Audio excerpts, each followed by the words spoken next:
Boa noite a todos. Estou aqui novamente na sede do CREMEB, fazendo aí essa live aí, tentando estar mais próximo aí dos temas mais relevantes, mais agudos que vêm afetar aí nossa categoria.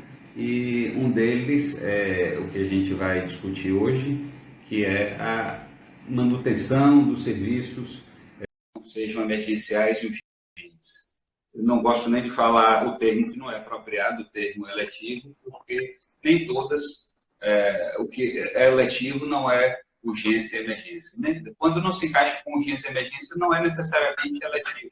Então, a gente vai discutir aqui um pouquinho quais são essas definições e, para isso, nós emitimos uma recomendação agora, na semana passada, numa plenária do CREMEB, que foi aprovada, para atualizar uma recomendação que a gente fez ao mês passado, com duração de um mês, sobre o mesmo tema. E para discutir agora esse tema, as pessoas têm feito questionamentos se o CREMEB ia renovar ou não, e com essa renovação publicada hoje, já está disponível para todos no site do CREMEB, nós resolvemos aqui, com a presença aí da presidente, a doutora Tereza Maltês, fazer essa live que depois deve ficar disponível no canal do YouTube do CREMEB. Então, doutora Tereza Maltês, boa noite. Boa noite. Primeira participação. Boa noite, Júlio. Boa noite a todos. Que bom encontrá-los, né, nesse momento de pandemia, que estamos todos recolhidos. Que bom estar aqui de novo e podendo falar com os nossos colegas, né, sobre um tema que tem, de fato, trazido muita angústia e insegurança, que é a manutenção do atendimento durante esse período, né? Quando tantas pessoas, tantos gestores, tantas autoridades recomendam e fique em casa, fique em casa, fique em casa, e a gente tem percebido que tanto pacientes que têm se reportado aqui ao Conselho, quanto os nossos colegas profissionais têm demonstrado muita insegurança mesmo em retomar suas atividades e procurar seu médico assistente para permanecer no acompanhamento, muitas vezes de doenças crônicas ou de alguma doença que, embora não se caracterize como urgência ou emergência, mas que traz um grande nível de incômodo, de desconforto para a pessoa e que merece um cuidado mais próximo. E eventualmente até risco, né? A nossa primeira resolução falava, deu um prazo assim, 30 dias, se puder aguardar 30 dias, aguarde. Quando começou a pandemia, nós não tínhamos essa mesma noção. Agora, com um pouquinho mais de conhecimento, um mês e uma semana depois, a gente fez essa nova resolução e a gente vai abordar aqui no momento, tentando atualizar as recomendações para as consultas e procedimentos ambulatoriais. Nossa resolução não é uma resolução. Para Tereza, então vou passar aí a palavra para falar sobre exatamente, é uma recomendação. Qual é a diferença de resolução para recomendação? A recomendação é um cuidado, a gente fala sobre um cuidado que deve ser tomado, não é obrigatório, né? As pessoas têm autonomia para decidir diante daquela recomendação, mas é o que o Conselho entende que seja a melhor prática, né? E normalmente a gente segue uma recomendação, até porque não seguindo uma recomendação, dando alguma coisa errada, né, as pessoas têm mais dificuldade de justificar por que agiu de uma forma contrária ao que o colegiado apontou como sendo a melhor forma. Resolução, o cumprimento é obrigatório, né? O não cumprimento implica numa sanção ética. Essa é a principal diferença. Né? Agora, então, sim. Como você estava falando, às vezes é uma doença ou crônica, né, que já é de longo prazo, e mesmo assim apresenta a possibilidade de agudização, né? Então, assim, para evitar até que tenha uma crise aguda uma descompensação da diabetes, ou um descontrole da hipertensão arterial, né?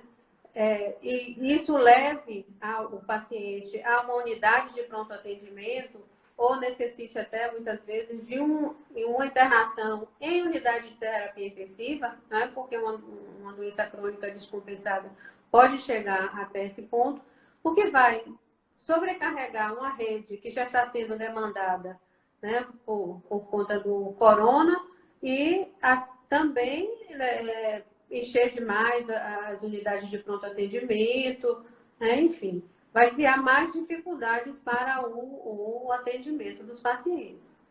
Expor, né, a obrigação a condição de ter que procurar um atendimento de urgência ou emergência numa unidade de pronto atendimento pode expor o paciente até um risco maior do que se ele tiver com um acompanhamento regular com o seu médico assistente, né?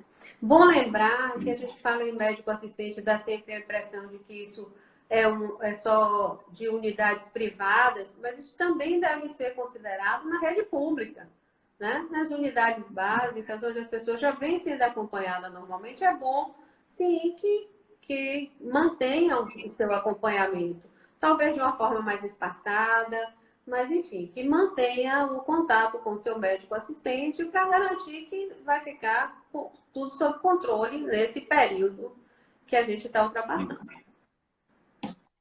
Como nós colocamos na primeira resolução, aquela perspectiva de aguardar 30 dias, postergar o procedimento, nós consideramos que postergar indefinidamente acaba tendo esses riscos que a senhora falou, e aí eu vou passar já para a nossa resolução, para a gente discutir. O primeiro artigo dessa... Sim, pois não. Nossa recomendação. Nossa recomendação, exatamente. Depois de toda a sua explicação, não podemos mais confundir. Então, nossa recomendação, a gente faz aqui uma série de considerandos, que quem baixar e ler essa resolução vai ver, bases teóricas, não é? Artigos científicos citados para especificamente preparo, cuidados com cirurgias. A gente tem aí na primeira recomendação, no artigo 1º, que o atendimento médico ambulatorial de consultas e procedimentos sejam mantidos durante o período de duração da pandemia, inclusive para auxiliar e desafogar unidades de pronto atendimento e serviços hospitalares.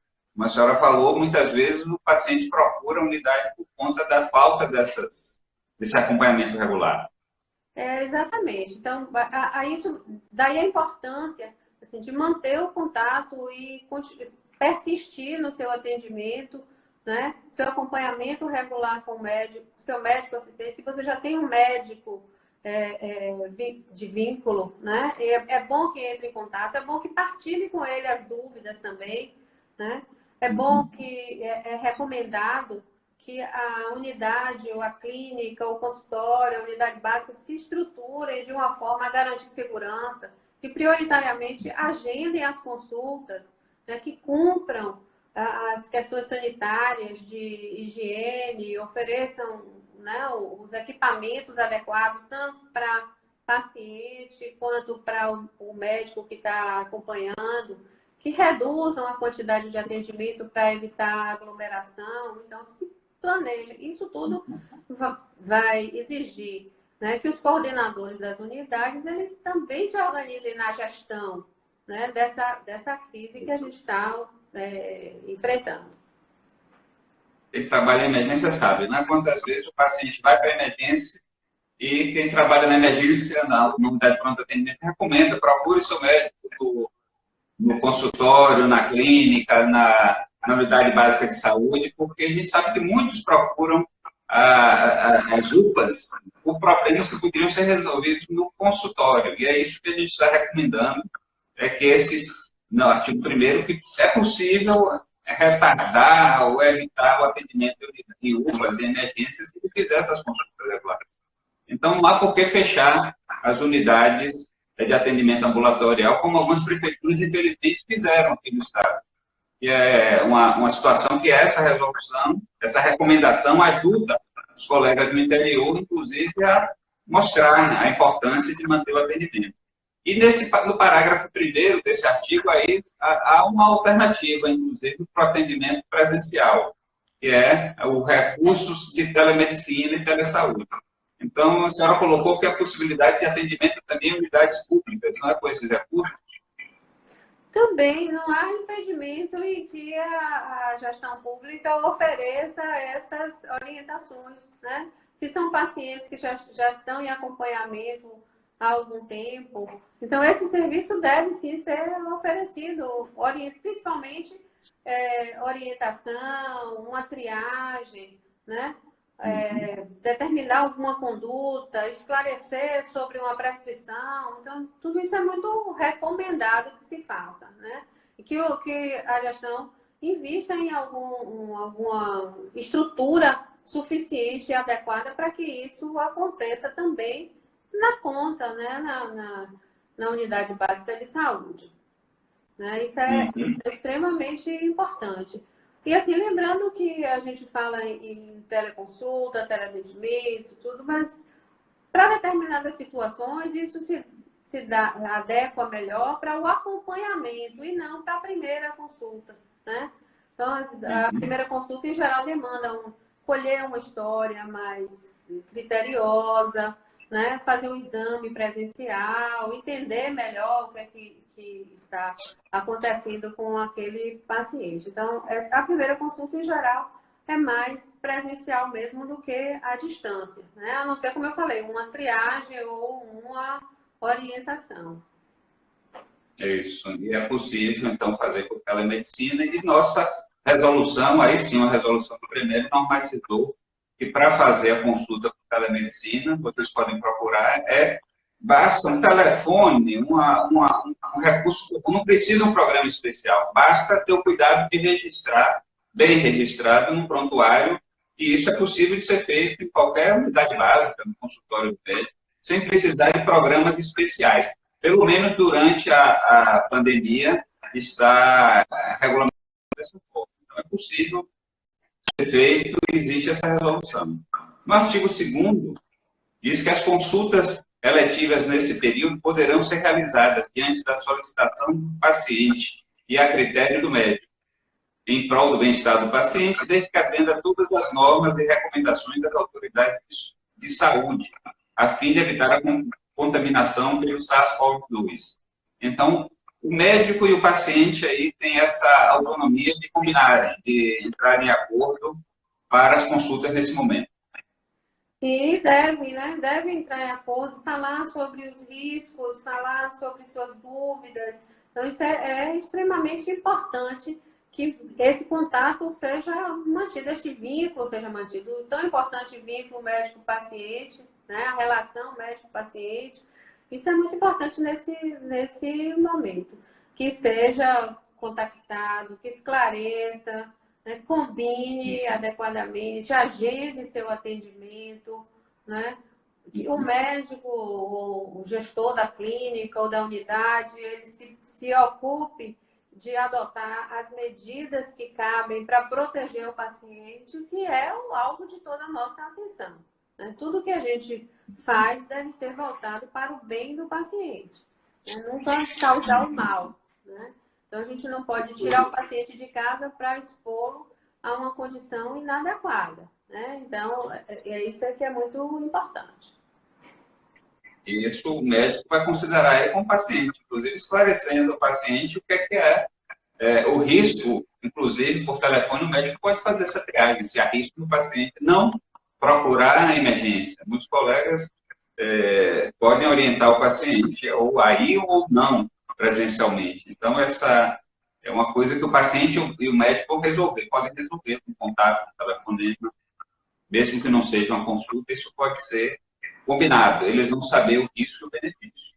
Exatamente. O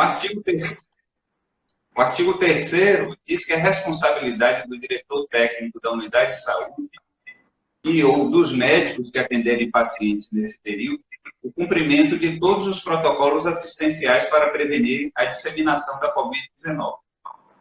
Então, uma responsabilidade aí que passa para o diretor de uma clínica, de um hospital, quais seriam esses protocolos? Existe aí um protocolo especial para atendimento dessas consultas ambulatoriais? Olha, o CREMEB tem feito regularmente um curso de qualificação de diretor técnico, né? Esse ano, infelizmente, a gente está com, pelo menos presencialmente, acho que não vai acontecer, mas quem sabe por vídeo a gente consiga fazer, mas assim, esclarecendo qual é a responsabilidade do diretor técnico de uma maneira geral, né? O diretor técnico, ele precisa conhecer a sua unidade, saber que fluxos estão estabelecidos na sua unidade, se seus equipamentos estão funcionando adequadamente, né? Se os equipamentos de proteção para o seu colaborador também estão disponíveis.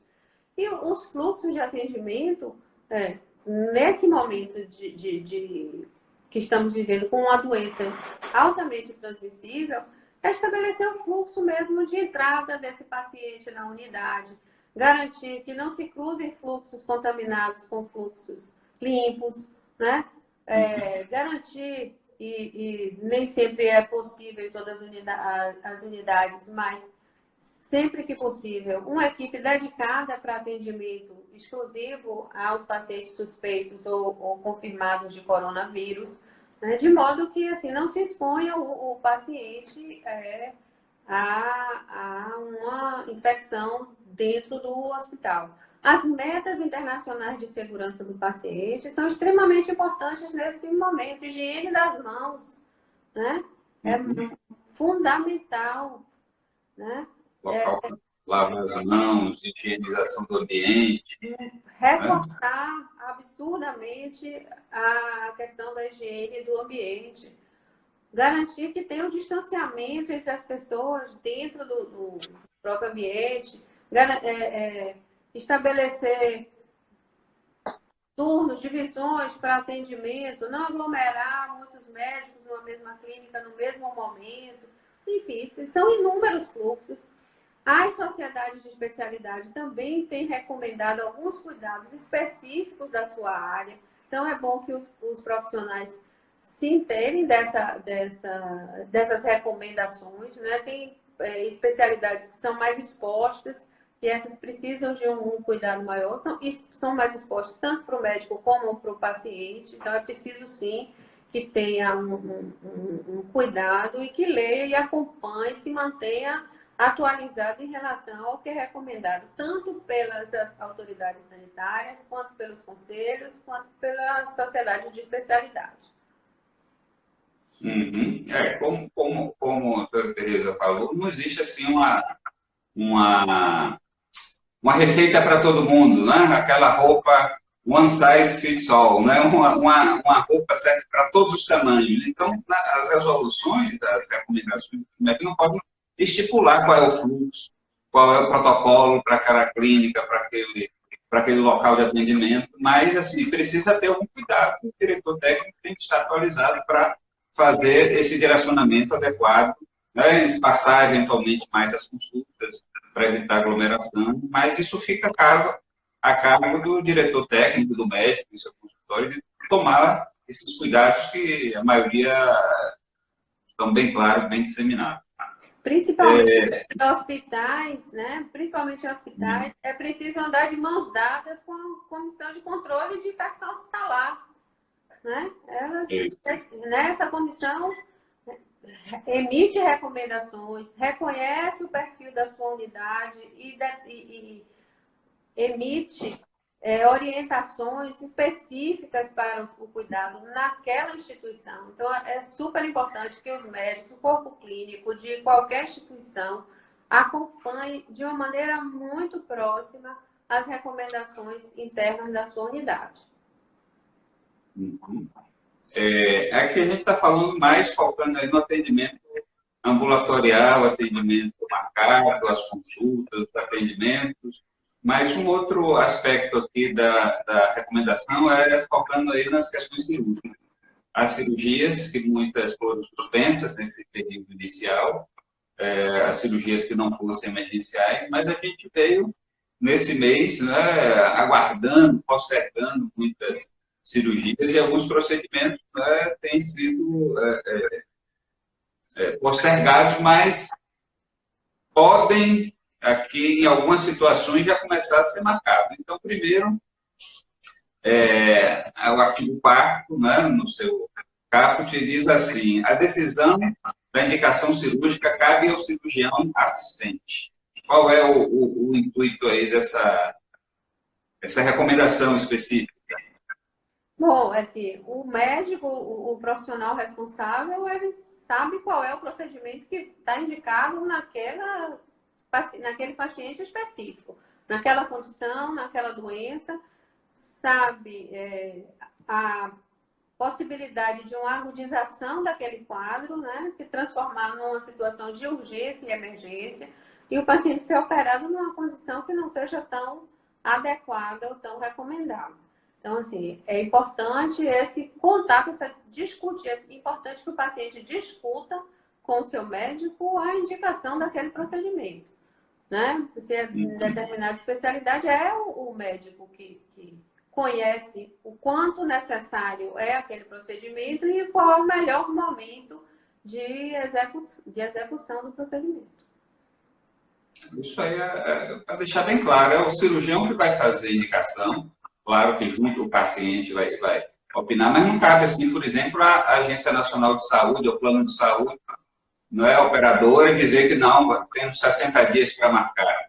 Então, dá uma autonomia aí ao cirurgião para fazer essa indicação, tem essa recomendação geral de suspender, não é, os atendimentos, cabe a ele indicar, mas aí no parágrafo 1º cita essa situação, as recomendações técnicas das autoridades sanitárias e do executivo local devem ser consideradas nessa indicação.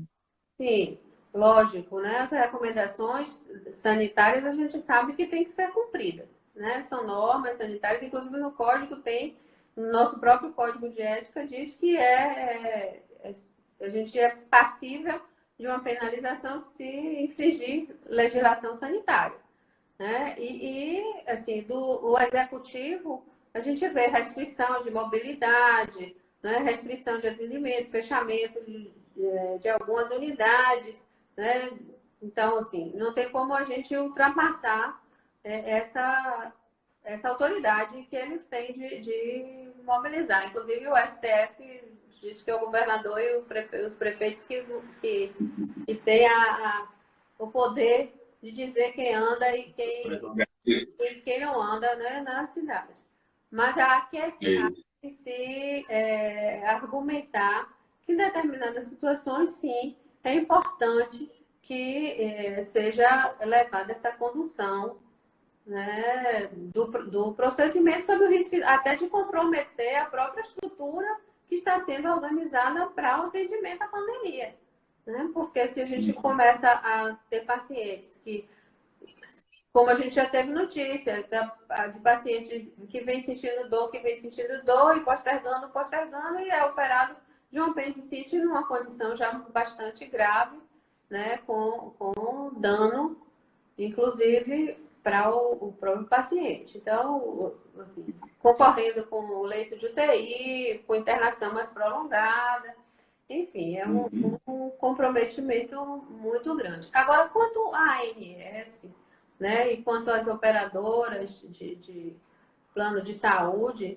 especificamente, o nosso entendimento é que não cabe a eles dizer quando eles vão autorizar ou não autorizar o procedimento, de acordo com a sua indicação, com a justificativa para realizá-lo e com o contrato firmado com o seu beneficiário, né? Não dizer quando nem estabelecer prazo que deve ou não deve fazer. Essa decisão deve ser entre o médico, o paciente, com a anuência do diretor técnico da instituição, que é o garantidor da estrutura. E vai levar em conta se tem o recurso disponível. Isso aqui foi uma pergunta que foi enviada para explicarmos aqui, detalharmos o parágrafo 2º desse artigo 4º. Os diretores técnicos dos hospitais devem informar periodicamente ao corpo clínico se sua unidade está preparada para realizar cirurgias eletivas durante a pandemia. Para que essa informação, para que o diretor técnico, e qual a periodicidade dessa informação ao corpo clínico? Começando pela periodicidade, ela deve ser tão próxima quanto a situação exigir. Se tiver tudo tranquilo, a estrutura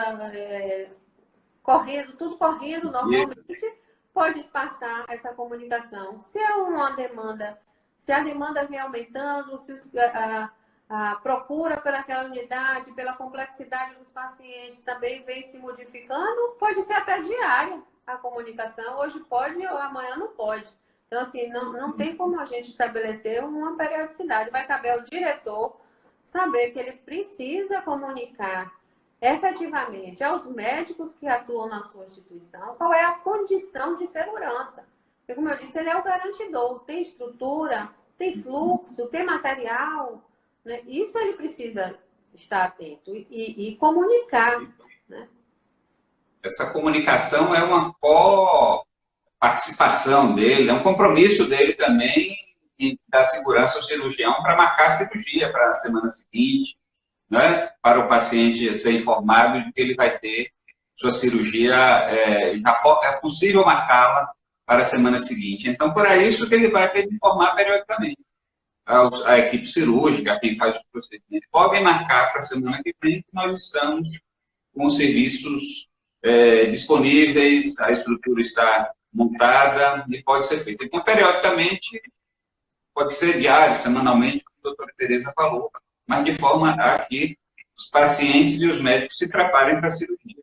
Mas aí vem no artigo 4º, vem o parágrafo 3º, em que diz que os diretores técnicos dos hospitais podem suspender qualquer cirurgia eletiva caso ocorra alguma condição que venha ameaçar a segurança dos pacientes. Sim. Comente aí, por favor.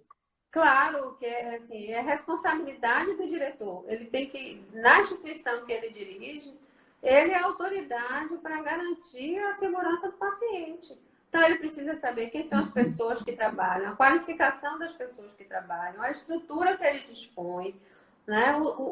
As ocorrências naquele determinado momento. E ele tem, sim, a autoridade de dizer: aconteceu algo de uma gravidade X e que, nesse momento, não é possível executar.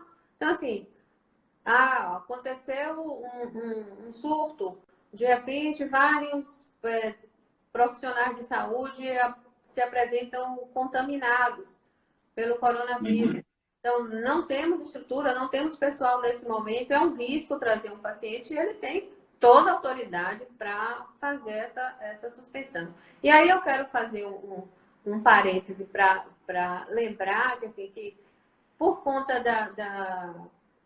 dos vínculos de trabalho precário, da má remuneração, é muito comum que profissionais de saúde atuem em várias instituições concomitantemente, né? Simultaneamente.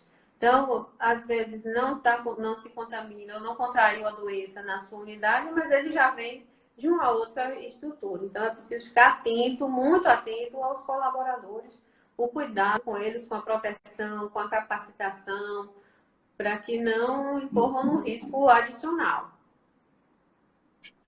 E esse parágrafo aí tem uma outra função também, que ela também protege o diretor técnico de eventualmente ser questionado por suspender uma cirurgia, né, já marcada, programada. O paciente pode ficar, digamos assim, chateado, revoltado, incomodado pelo cancelamento da cirurgia e querer questionar, né? Porque o diretor técnico avisou na semana passada que podia marcar. Chega nessa semana, ele suspende de última hora, mas nós estamos vivendo um momento peculiar. Então, a gente aqui, nesse parágrafo, a gente faz essa cobertura aí da condição especial que o diretor técnico venha a suspender essa cirurgia com mais esse respaldo, né, da resolução, da recomendação. Assim, um procedimento cirúrgico ele pode ser suspenso por questões próprias do paciente, né? Às vezes está programado, o paciente apresenta uma síndrome gripal ou algum problema mesmo pessoal que tem que suspender. Pode ser suspenso por questões do médico assistente ou da sua equipe, né? Algum impedimento que o leve a ter que adiar, e pode ser suspenso por questões estruturais de segurança, né, por questões do convênio, que às vezes autoriza ou não autoriza um procedimento. Então, assim, são várias causas de suspensão de um procedimento. Mas, especialmente em relação à segurança, nós acreditamos que com a comunicação efetiva não vai haver questionamento. Assim, quando você esclarece um paciente que neste momento a estrutura está oferecendo está com uma fragilidade que pode trazer para ele um risco adicional, tenho certeza que não vai ter essa querela entre os profissionais. Aqui, o artigo 5º, durante a pandemia da Covid-19, poderão ser realizadas cirurgias eletivas com potencial de complicação e agudização do quadro clínico. Então, o que é que define isso? O que são cirurgias com potencial de complicação e agudização?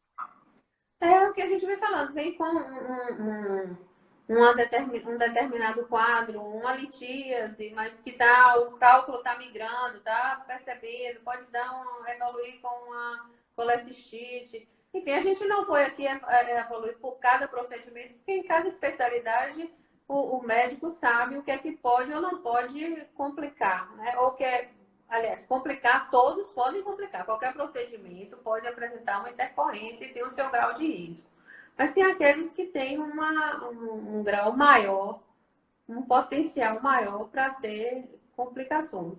Né? Mas, assim, cada especialidade vai saber definir. E eu acho que nesse momento é preciso confiar no profissional que está cuidando do seu quadro.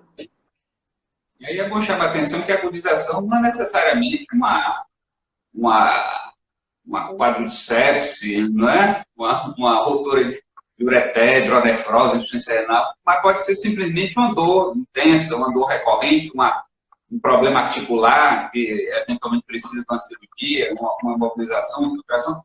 A agudização pode ser apenas sintoma, algum desconforto grande ao paciente, ou mesmo em outras situações em acordo com o médico e o paciente. Nessa situação, e aí o artigo 6º, deve ser fornecido ao paciente responsável o consentimento informado habitual, para a realização da cirurgia e o consentimento informado sobre as situações, as particularidades da pandemia da Covid-19. Isso consta no anexo da recomendação. É preciso alertar que nesse momento existe um risco adicional, né, que é a questão do coronavírus e a possibilidade de contrair ou não a doença, né?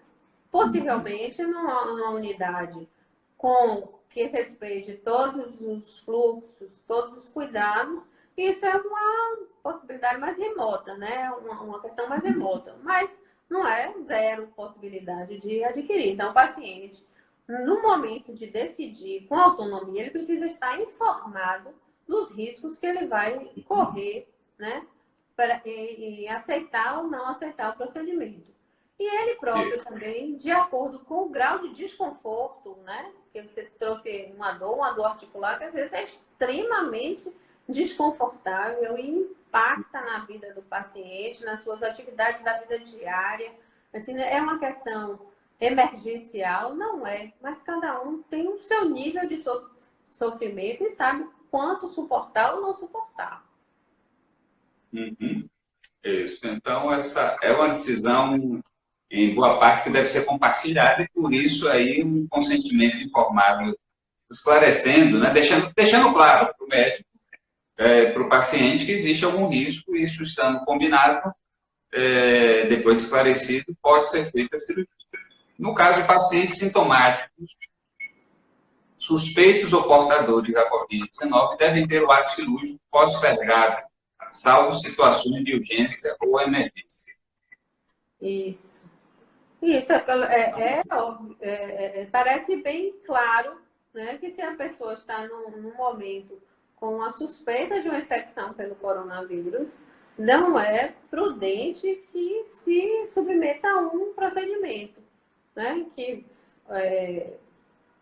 já que a doença pode evoluir com complicações respiratórias, e um procedimento que, digamos assim, relativamente simples, pode ser muito complicado, né, se concorrer com uma infecção pelo corona e com uma síndrome de insuficiência respiratória, né? Então, de fato, se tem suspeita, sim, deve aguardar, avaliar posteriormente, seguir as recomendações de isolamento, como recomenda o Ministério da Saúde e as demais autoridades sanitárias.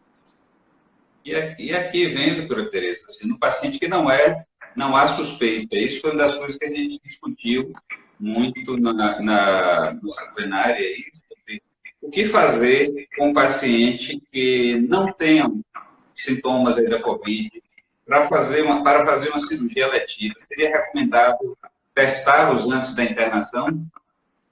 Olha, assim, existe muito falso negativo. Então, assim, a validade desse teste na bateria de exames pré-operatórios, entendo que tenha pouca validade, né? Porque entendemos, né? Entendemos que tenha pouca validade.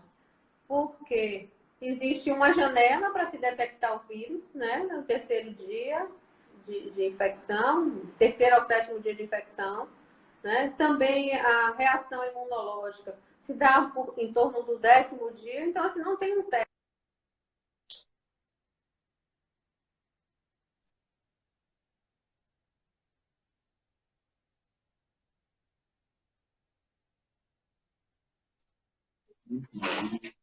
Foi fazendo. Não sei se é o sinal dela. Sim. Saiu o sinal? Perdeu? Eu perdi um pouquinho, mas vai continuar. É o que eu disse, assim, é que não há garantia de que um teste negativo, ele efetivamente, o paciente não esteja, né, com um quadro infeccioso. Né? Numa fase inicial. Assim, ele pode ter o vírus, ainda não ter se manifestado. Muitas vezes ele não desenvolve a doença. Muitas vezes o vírus não é detectado em vias aéreas superiores. Você vai identificar em lavado brônquico ou em teste de escarro em vias aéreas inferiores, né? Então, como eu disse, as respostas imunológicas se dão em torno do 10º dia. É muito pouco provável que um teste no pré-operatório venha a garantir que o paciente não está com corona. Então, aí, nesse caso aí, os cuidados habituais, né, nós lembramos aí a época do início, né, da HIV, onde houve essa suposição de vantagem em fazer a dosagem sorologia anti-HIV e que, na verdade, se mostrou que era pouco útil e, como regra, é necessário aí ter cuidados universais. Né? Nesse momento, pelo menos, da pandemia, seria recomendável que todos tivessem cuidados aí redobrados. E aqui uma das perguntas para o atendimento médico de pacientes sem suspeita: é desnecessária a utilização de máscara cirúrgica, mesmo a padrão, e demais EPIs. Essa recomendação é atual, de deixar de usar máscaras durante o atendimento ao paciente, a máscara comum? Não, hoje a recomendação é o uso de máscara durante todo o atendimento, exceto quando você vai fazer um exame, né, que demande avaliar as cavidades nasais, né, a cavidade oral. Então, você pode retirar a máscara, mas no normal, mantém o paciente com a máscara. Tanto o profissional quanto o paciente devem usar máscara durante todo o contato. Manter o distanciamento, além da máscara, manter o distanciamento, né? 1,5 metro, pelo menos, né?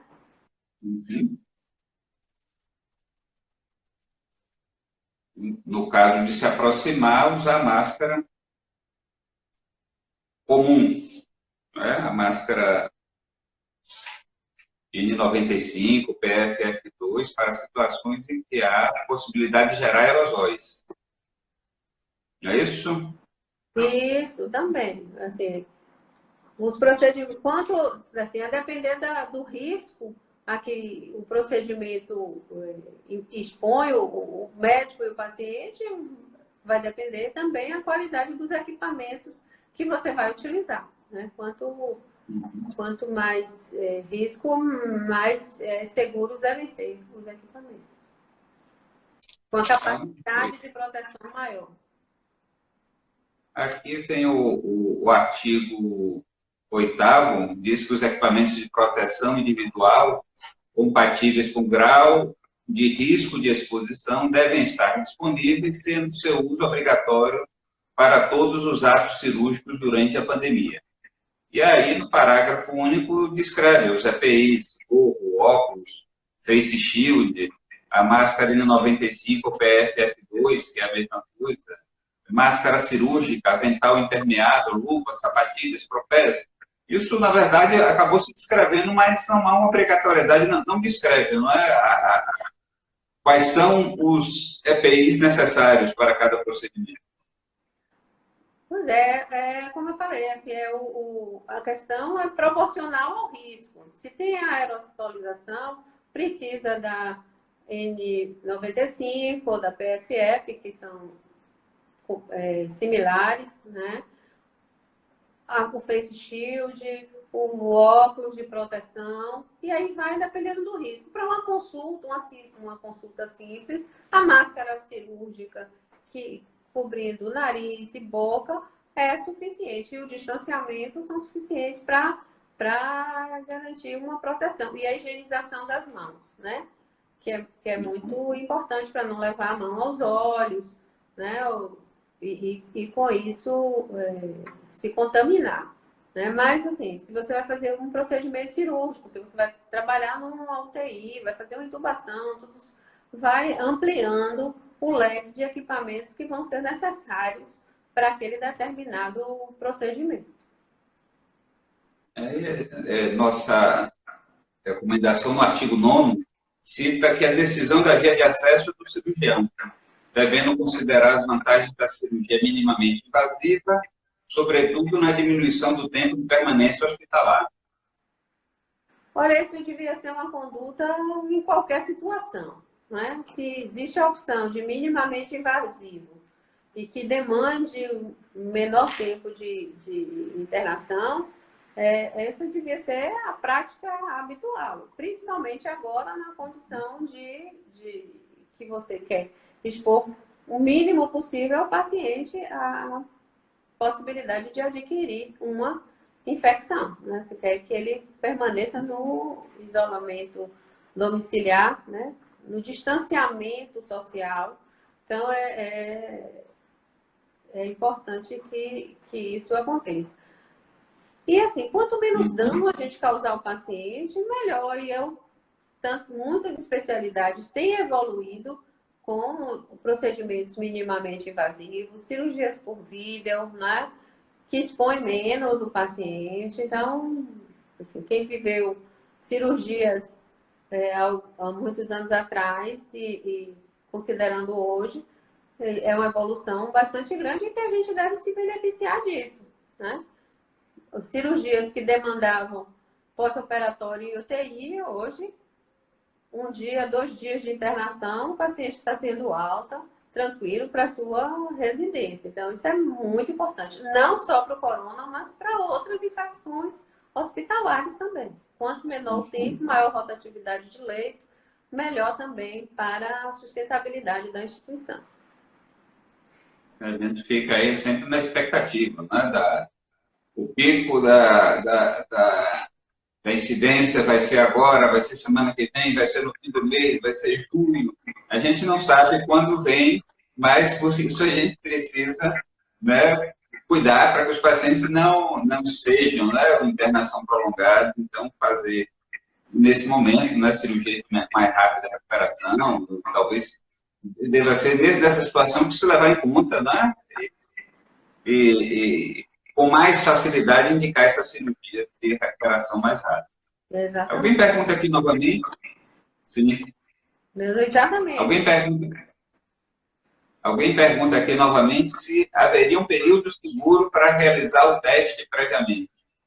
aquela testagem previamente, eu acho que teve uma interferênciazinha, pode falar um pouquinho? A necessidade, a recomendação, que a gente sabe que alguns serviços estão fazendo aqui em Salvador, serviços privados, a testagem, né, de PCR, de cavidade orofaringe, aí, e 2 dias antes, é o que tem sido feito. Mas qual é a base? 2, 3 dias antes, qual é a base aí? Um faz 2, outro hospital faz 3 dias antes. É isso, porque o que os especialistas falam é que a positividade se dá entre o 3º e o 7º dia, né? A pesquisa do vírus positivo se dá entre o 3º e o 7º dia do início dos sintomas. Então, se você não tem sintoma, você não tem onde marcar. Pode, fortuitamente, detectar um portador assintomático, mas o fato de dar negativo não significa que ele não tenha sido contaminado. É isso que eu estou dizendo. Pode ser um falso negativo, né?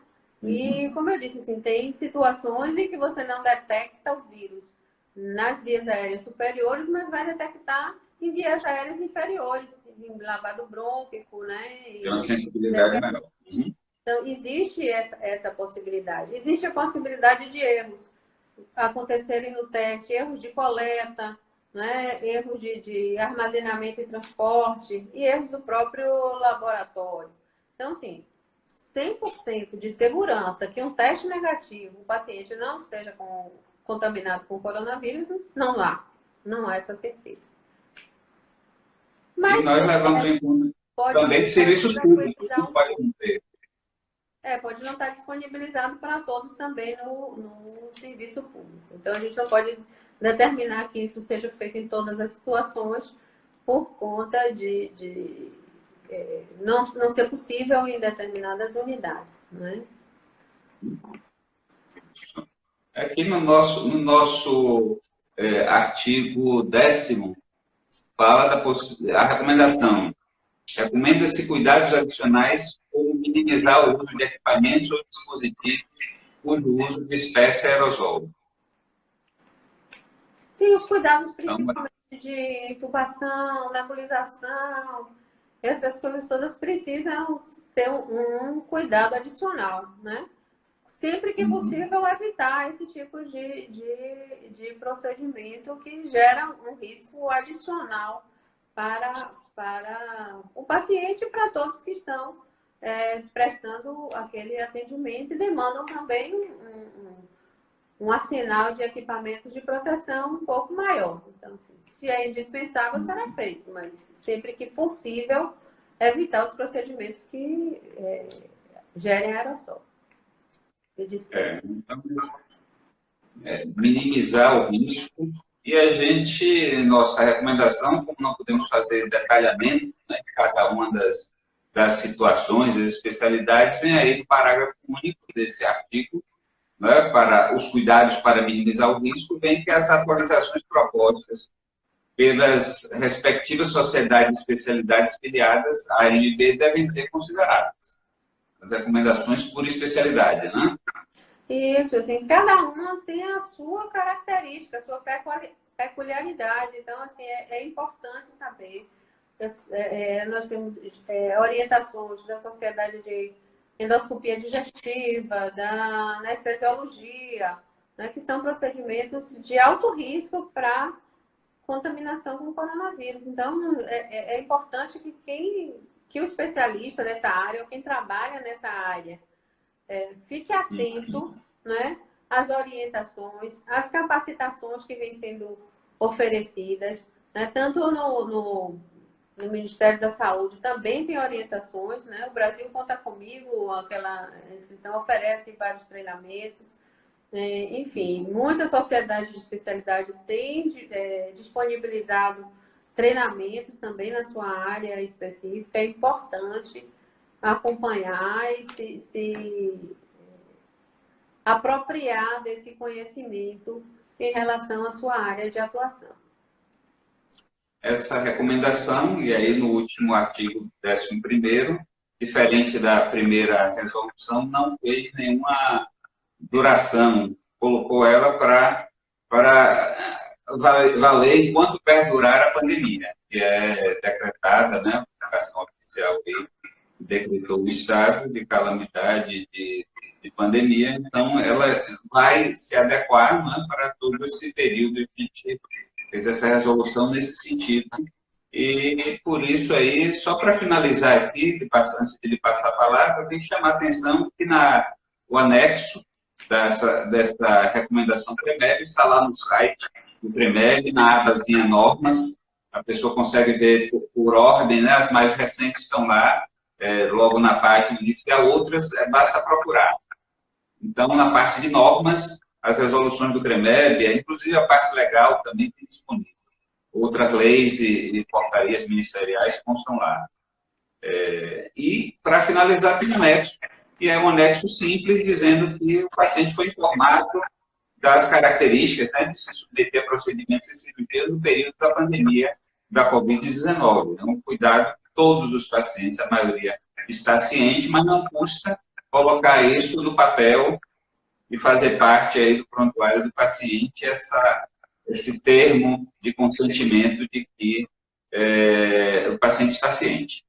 Então, nessa resolução, médico, paciente, o gestor podem juntos aí averiguar se aquele é o momento adequado, né? Nós citamos aí no dia da nossa reunião exemplo, né, de pacientes que estavam aqui em Salvador 2 meses aguardando para a cirurgia, porque queria fazer a cirurgia logo para voltar para o interior, para a sua cidade onde ele mora. É um motivo a se levar em conta.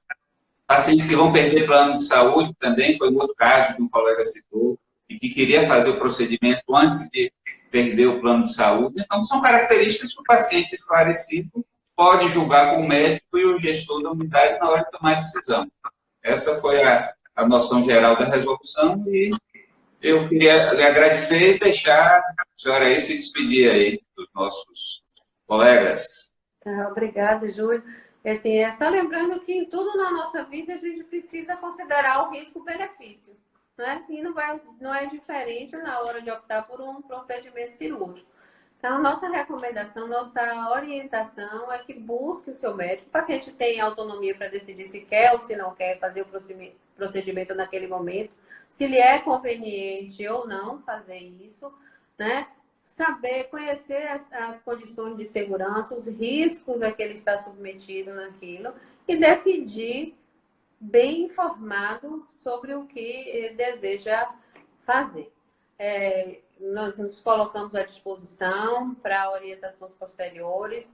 Agradeço a participação, a você, Júlio, que tem conduzido também essas lives, às pessoas, aos colegas que estão nos ouvindo nesse momento, dizer que o Conselho está atento, né? Está se mobilizando está